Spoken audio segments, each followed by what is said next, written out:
What's going on, everybody? Welcome back to another episode of Jeremy's Point of View. Here in today's episode, I am checking out UFC 280. I wanted to do a fight card breakdown for you guys, give you guys some of my predictions. I'm not going to do the entire card. I'm most likely going to do the main card and then a few fights here and there that I am interested in and want to talk to you guys about. So let's go ahead and let's just jump right into this thing. So first fight I want to discuss here. I've got my fight odds all pulled up. Let me scroll down. So I'm going to start at the bottom of the main card. So first fight we're going to talk is Katlyn Chookagian versus Manon Fiorot. We got Chookagian as a plus 170 underdog and Fiorot is a minus 210 favorite. Now in this fight, Fiorot, she's looked very good in the UFC so far. She's got some power in those hands, and she's definitely a fighter that is on the up and up. Whereas you got Chookagian, very talented fighter. She's not going to beat Valentina Shevchenko. So having Manon Fiorot in there is definitely good for the division, good as far as fighters working their way up and trying to challenge Valentina Shevchenko. In this fight, I see it going one of two ways. With Chookagian, great point fighter. She's very long, she has good kicks, good punches, and she's decent as far as staying on her feet, takedown defense, and she's got a decent guard as well if you do take her down.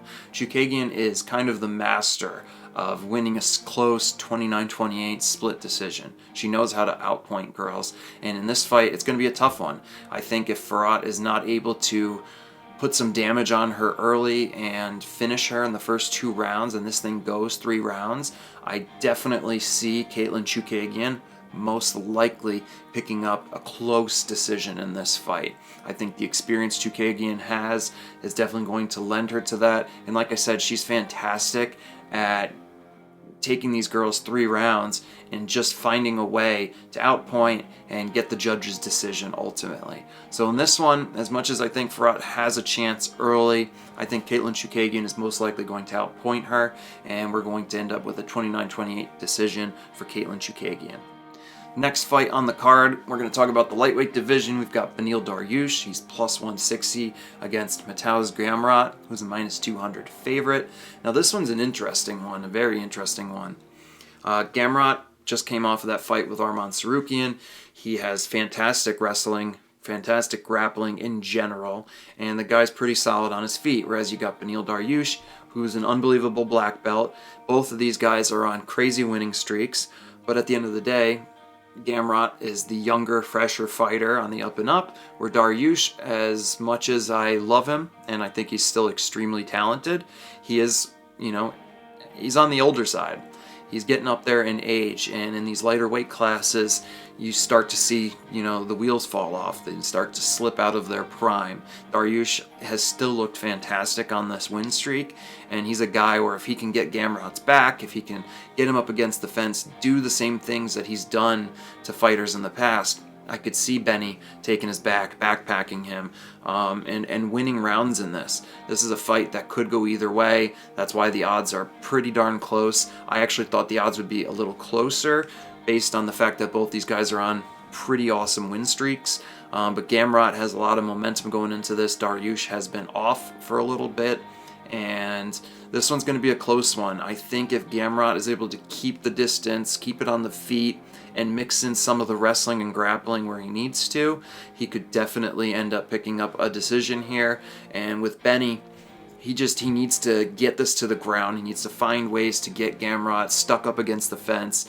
And when Dariush can get guys stuck against the fence, he has great ways of getting his hooks in, getting people's backs, dragging them to the mat, and his control is unbelievable.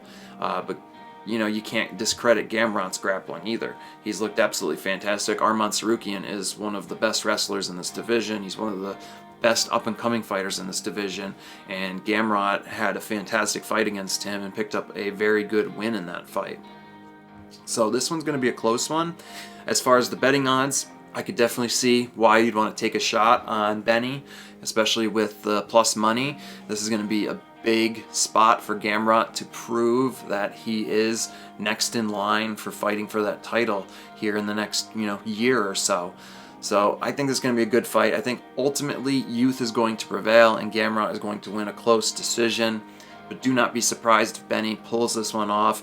that guy finds a way to do it. And I mean, he hasn't lost a fight since the knockout loss to Edson Barboza. So both these guys are on a killer win streak, and one of them is going to have to see that end. But I'm going to lean towards Gamrot in this one at -200. Next up on the card, we got the Bantamweight division. We got Petr Yan, who is a -290 favorite, taking on Sugar Sean O'Malley, the +230 underdog. And this one, I mean, man, it's hard for me to rate where I feel like this one's going to go. I'm a Sean O'Malley fan. I think he's an extremely talented fighter.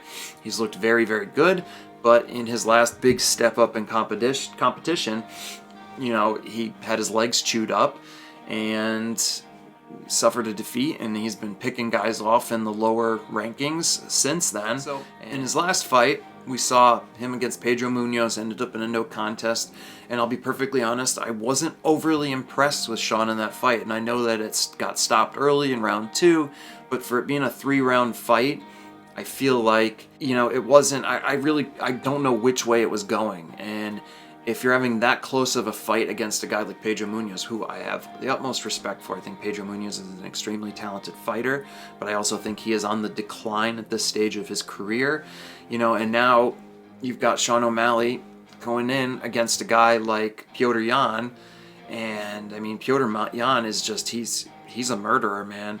That guy has got a killer chin. He's ice cold. And he goes out there, the guy's got power, the guy makes great reads, and he finds ways to put pressure on these guys and pick them apart. And we saw Sugar Sean O'Malley suffer that loss to Marlon Vera due to the leg kicks that ultimately put him down, and then suffered, you know, the defeat by elbows and punches on the ground. But that was his last big step up in competition, was Marlon Vera. Then the Pedro Munoz fight, no contest. That would have been, you know, a good fight to have gone 3 rounds and seen where Sean really is. And now here against Petr Yan, I mean, we're definitely going to see where Sugar Sean is in his young career. You know, that 5'11" frame, the distance he's able to keep, he's going to have some key advantages against Petr Yan. The question is, can he maintain the distance? Can he check the leg kicks? I think Petr Yan can come out in this fight, and he has a great way of working in the leg kicks, switching to the hide kick. He makes a lot of reads. My biggest worry with Petr Yan in this fight is he does like to take the first round, and a lot of times he doesn't take the round off, but he makes a lot of reads. He really sees what his opponent is giving him and adjusts from there, and then you see in the second and third rounds he picks it up. But this isn't a 5-round fight. This is a 3-round fight. So he could, I mean, I wouldn't be surprised if Sean goes out there, wins the first round, and then it's going to come down to how the second and third rounds play out. Does Petr put the pressure on earlier in this fight? Is he able to put the pressure on him, close the distance in rounds 2 and 3? So I think this fight is going to be a lot closer than the line has it. I ultimately feel like Petr Yan, though, man, he's got the experience. This guy is ice cold. And aside from Aljamain Sterling finding a way to backpack him and take advantage in the wrestling department in the last fight, I can't see Petr Yan losing to about anybody in this division. I mean, Bantamweight right now is a killer's row. I mean, that top 10 is just unbelievably stacked. There's so many fighters that deserve title shots. Marlon Vera's coming off of some fantastic wins, and it's going to be interesting to see where Petr Yan goes from here, where Sean O'Malley goes from here. I do think this might be a step up too soon for Sugar Sean. I could see why you want to take a shot on him in plus money. I think the one advantage Sean has is he can come out early, maintain that distance, use the long-rangey jab, the strikes that he's got. He's very good at moving side to side, lateral movement on the outside, and I think he can pop Petr and win in points. I think he'll definitely win, most likely, that first round. The biggest question, as I said, is going to be rounds 2 and 3. What adjustments does Petr make? Is he able to chop at the legs? Is he able to slow down that lateral movement? And is he able to pick apart Sean from there? So I think this thing is going to be close. I think it's going to be a 29-28 decision ultimately for Petr Yan. But I also would not be surprised if Sean O'Malley finds a way to go out there, win the first round, potentially pick up the second round. And then I think it's going to be a matter of, can Sean survive the third round against Petr when he really makes all the reads and he starts to put on the pressure that he puts on fighters, where he typically will break them. So it's going to be interesting seeing this in a 3-round fight. Does Petr pick up the pace? That's going to be very important that Petr comes out and does not give away that first round. If he gives away that first round, Sean has a big opportunity to pick up the biggest win of his career in this fight. But ultimately, I'm going to say Petr Yan by decision, 29-28 for him in this fight. Now, next up on the fight card, we've got the Bantamweight title fight. We've got Aljamain Sterling, who's the -179 favorite, to TJ Dillashaw, the +142 underdog. This is an interesting one. Obviously, Aljamain is the younger fighter. And if this was a prime TJ Dillashaw from a couple of years ago, I would 100% be putting my money on that +142. You don't typically see Dillashaw in plus money. But in this space, it's tough to read this fight. I think TJ Dillashaw is a dog. I think when it comes to Aljamain Sterling, my biggest critique of him is, and I'm not saying any fighter likes to get hit in the face, but Aljamain doesn't handle the adversity very well. He doesn't handle the pressure. As he gets tired and he gets teed off on, he tends to start diving for legs, flopping. It gets pretty ugly in there. And in this 5-round fight, we know Dillashaw's got good cardio. We saw it even in the Sandhagen fight. He went 5 hard rounds. He mixed in the wrestling when he had to. Obviously, not a lot of fighters have attempted to wrestle TJ. I do wonder if we're going to see Aljamain attempt to wrestle Dillashaw to try to take his back, to try to do something similar to what he did in the Yan fight. I also think in this fight, with Dillashaw being a little bit up there in age, we could see Aljamain let his hands go, let his kicks go a little bit more.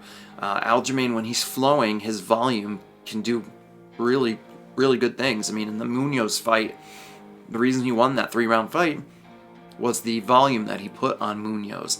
He went 3 hard rounds, and I know Aljamain can go 3 hard rounds. But when it goes to 5 rounds, man, we even saw it in the Yan fight, rounds 4 and 5, he starts to tire out. It starts to get tough, and when guys start putting pressure and start landing on him, he starts to flop, he starts to dive, it starts to get ugly. So the question for me is, what version of Dillashaw are we going to see in this fight? And at plus money, I can understand why a lot of us would be tempted to take a shot on him as an underdog in this spot. I ultimately think Aljamain has a very bright future ahead of him, but man, I am torn on this one. I've been going back and forth. You know what?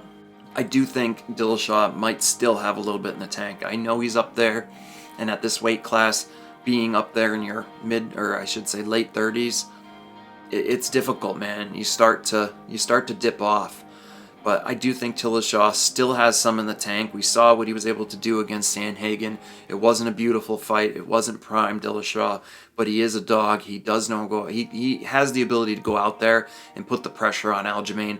And I think when it comes cardio to cardio, heart to heart, Dillashaw has that in spades, where Aljamain I just don't think does. So you know what? I think in this one I'm going to lean towards Dillashaw, take a shot on him as +142 underdog. I think he can definitely pick up the championship rounds, and it's going to be a question of who wins the first 3, and is Dillashaw able to put away the 4th and 5th, or potentially finish him. This is another fight. I think it's going to go all 5 rounds. I think it's going to be a close matchup. Obviously, the line has it pretty darn close, but I'm going to lean towards Dillashaw in a very close decision. All right, and last but not least, we've got Charles "Do Bronx" Oliveira, +135 underdog, to Islam Makhachev, the -170 favorite.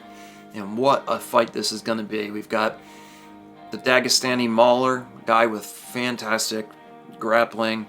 I mean, he's a mini Khabib. And we've got Charles Oliveira, who's just been on a vicious streak, putting opponents away, knocking them out, submitting them. I mean, there's a reason why this guy has the most submission finishes in UFC history. And it's going to be jiu-jitsu versus combat sambo. Makhachev's grappling versus Oliveira's jiu-jitsu. Who's going to be able to persevere in this fight? It's going to be a hell of a matchup for when it lasts. I know the biggest thing we've said in the past when it comes to Charles Oliveira is, does the guy have what it takes to overcome? And on this run that he's been on, we have seen him overcome in a lot of matchups. But as I've analyzed it more, and I've looked into it even more, I feel like we've got to put some context to that perseverance that he has shown. He's been knocked down in his last 3 fights, I believe, And in those matchups, if you watch when those knockdowns occur, typically fighters like Michael Chandler, Dustin Poirier, they haven't wanted to follow him to the mat when they've knocked him down. They wanted him to get back up. Oliveira does a great job of falling to his back, and people want to avoid his guard game. Now, if you look back to when he came up to 155 and he fought Paul Felder didn't avoid the going into his guard. He took him down and he smashed Oliveira in that guard. And I'm interested to see what's going to happen in this matchup, because Islam, if he's able to connect, he throws good high kicks, and a lot of guys keep their hands low, trying to avoid the takedowns, to be able to try to stuff and sprawl when they do come. It definitely interests me to see if Islam is able to catch Oliveira, and Oliveira does get dropped. I don't think Islam is going to show that same respect for the guard game. I think he's going to be a lot more willing to go down into Charles Oliveira's guard, to smash him with elbows and take it to him. And that's where we're going to see the true test. Has Oliveira really made those changes? Is he still that guy that gives up or wilts under that kind of adversity and pressure? Obviously, I give the guy a lot of credit, man. He's fighting with the most confidence we've ever seen in him. His technique on the feet has been razor sharp. He looks like a whole different fighter. He looks like the talent that we always thought he could be, but we always felt the mental was lacking. We always thought the heart, the drive, the determination to fight through the adversity wasn't there before. And we've seen that he's been able to push through that now. But nobody has gone to the ground with him. Nobody's knocked him down and gone into his guard and continued to take it to him when he's hurt. And Islam Makhachev is that guy. He is that guy that's not going to be afraid to go into Charles Oliveira's guard. He's not going to be afraid to take him down. He's not going to be afraid to mix it up in the grappling. Makhachev is very, very confident in his grappling, and I don't blame him. He should be. At the same time, Charles Oliveira, he's got some of the most deadly jiu-jitsu. This guy is able to throw up submissions out of nowhere. And, I mean, it's such a great matchup. We've got two different grapplers that are fantastic. Both are solid on the feet. I think ultimately on the feet, Oliveira's got more weapons. He's got more ways to connect and finish. He's got very powerful hands. He's got great Muay Thai clinch. He's got great elbows in the clinch. He's got great knees in the clinch. He's got so many different ways that he can beat you with that classic Muay Thai stance and style that he comes forward with. And the biggest thing Oliveira has really done in his last handful of fights, and that has really put him a step above opponents, is that he's got this willingness now to go toe-to-toe with you, to put you on the back foot, to put relentless pressure on you. How is Islam going to respond to that? Makhachev typically puts the pressure on fighters and backs them up. So it's going to ultimately pan out where which fighter can put the pressure on the other guy, which fighter can back the other one up, and which one can get off in the grappling, which one gets off first in the striking. Is one or the other able to hurt the other one first? And if they are able to hurt the other one, are they able to take it to the ground? Neither one is going to avoid the other one's grappling. So Oliveira definitely, I think, ultimately has more ways of winning this. I think his jiu-jitsu is elite. I think he's got more ways of grabbing a neck, catching an arm. I mean, this guy's got so many different submissions up his sleeve. I think he's got more weapons on the feet. But at the end of the day, that huge, piece that really can change things is that unbelievable grappling that Makhachev has. We've seen what Khabib's able to do to the best wrestlers, strikers, anybody that's been out there. I mean, Dustin Poirier's got very good jiu-jitsu. I'm not going to say he's Charles Oliveira level jiu-jitsu, but Khabib was able to smash him. Makhachev has got, close to that good of grappling, if not potentially better. We really have not seen the ceiling for Makhachev, because this is really the biggest step up an opponent we've seen from him thus far. So I'm extremely interested in where this fight goes. I think at minus 170, Makhachev is most likely the guy to lean towards in the fight odds. I think this guy is an absolute mauler. At the end of the day, if I'm betting with my brain, I'm going with Makhachev.